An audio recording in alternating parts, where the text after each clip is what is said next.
जो ड्राइवर यहाँ से मनसरे का सफ़र करना चाहता है तो अक्सर हमने देखा कि वो अड्डे में अपनी गाड़ी को ठीक कर रहा होता है।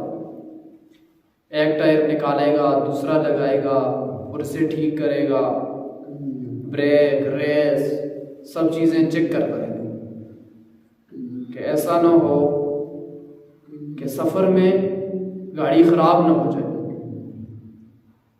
और फिर वो इजाफी टायर वो गाड़ी में रखता है चेक करने के बाद भी कि अगर टायर पंचर हो गया तो इसको मैं लगा दूंगा।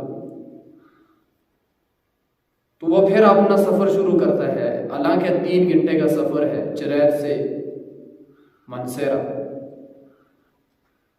तो 2-3 घंटे के सफ़र के लिए वो इतना ज़्यादा छानबीन करता है, इतना वो चेक करता है, तफ्तीश करता है।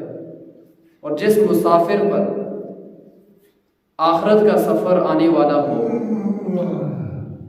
तो उस मुसाफिर को जो जो चीज़ें सफ़र में चाहिए तो उनको इकट्ठा करना, यह उसके लिए अक्लमंदी है।